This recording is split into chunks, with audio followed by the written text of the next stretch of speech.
සතරවන භාවනා පදය ගණ්ඩා. ශරීරවල හටගන්නා ගෙඩි හා සමාන බැවින් ස්කන්ධයෝ ගණ්ඩයෝය. ස්කන්ධයෝ තුන් ආකාරයකින් ශරීරයේ හටගන්නා ගෙඩිවලට සමාන වෙති. ගෙඩිවල දැවිල්ල, පුපුරු ගැසීම, හුලකින් අනින්නාක් මෙන් වරින් වර ඇතිවන කැක්කුම, පිහියකින් කපන්නාක් මෙන් ඇතිවන කැක්කුම, පොඩි කරන්නාක් මෙන් ඇතිවන කැක්කුම, නොනැවතී දිගටම පවත්නා කැක්කුම යන විවිධ කැක්කුම් ඇත්තේය. ගෙඩියක මෙන් පංචස්කන්ධයෙහි ගණනක් නැති කැක්කුම් ඇත්තේය.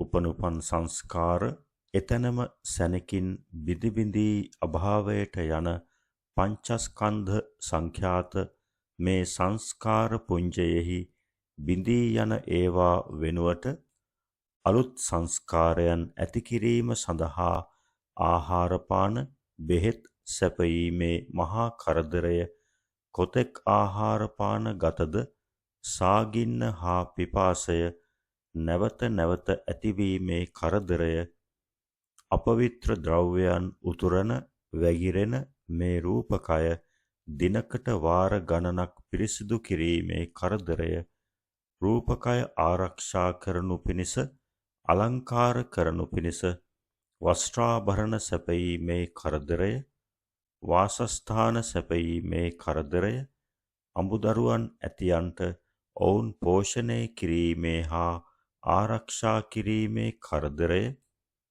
ධනය ඇතියන්ට ඒවා ආරක්ෂා කිරීමේ කරදරය ධනය නැතියන්ට දුප්පත්කමේ කරදරය ගල්මුල් ආදියෙහි සැපීමෙන් වන රිදුම් වැටීමෙන් වන රිදුම් සොර සතුරන්ගෙන් පහර ලැබීමෙන් වන රිදුම් දියේ ගිලීමෙන් ගින්නෙන් දැවීමෙන් වන රිදුම් උකුණු මකුණු ආදි කුඩා සතුන් කෑමෙන් වන රිදුම් බලු සිවල් ආදීන් සැපීමෙන් වන රිදුම් සර්පයන් දෂ්ට කිරීමෙන් වන රිදුම් මාර්ග අනතුරු භූමිකම්පා ජලය ගැලීම් අකුණු වැදීම් ආදියෙන් වන රිදුම් වුවමනාදය ලබාගත නොහැකි වීම තුබූදය නැති වී යාම බලාපොරොත්තු ඉටු නොවීම අඹදරුවන් අකීකරු වීම ගෝලයන් අකීකරු වීම නින්දා ලැබීම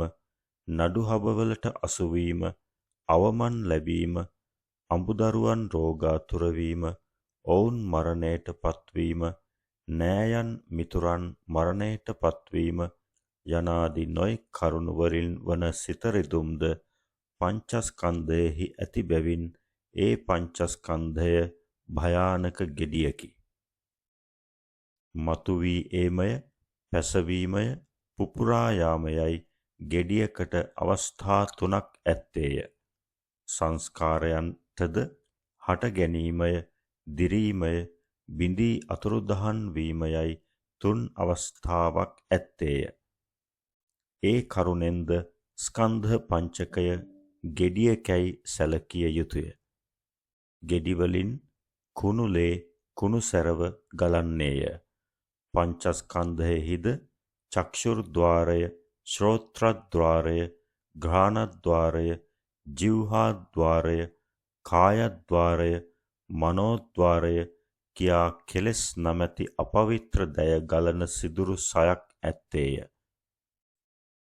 හොඳට ඇඳ පැළඳ සිටින පුද්ගලයෙකු හෝ හොඳ ගෙයක් හෝ වත්තක් කුඹුරක් හෝ රථයක් හෝ ඉන්ද්‍රිය සංවරයක් නැති පුද්ගලයෙකුගේ ඇසට හමු වූ කල්හි ඔහුගේ චක්ෂුෂ නමැති සිදුරෙන් ලෝභාදි ක්ලේශයෝ ගලා යති.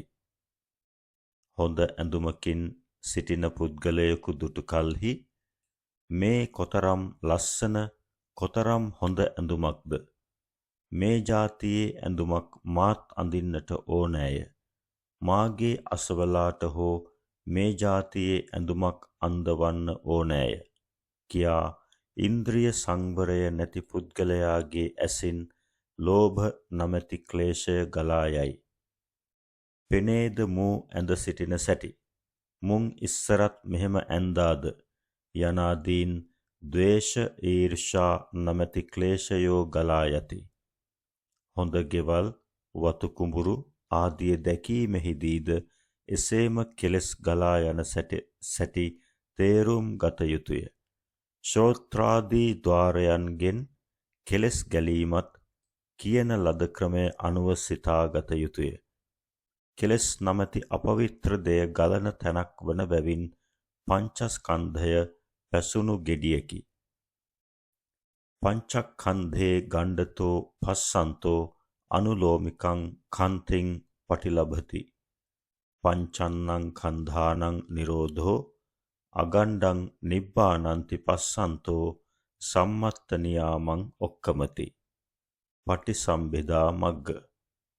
ස්කන්ධයෝ පස් දෙන ගෙඩි ලෙස දක්නා යෝගාවචර තෙමේ ලෝකෝත්තර මාර්ගයේ ලැබීමට අනුරූප විදර්ශනා ඥානය ලබාය පස් දෙනකුන් වූ ස්කන්ධයන්ගේ අනුත්පාද නිරෝධය ගෙඩියක් නොවන නිවනයයි දක්නා තැනැත්තේ ලෝකෝත්තර මාර්ගයට පැමිණේය යනු එහි තේරුමය.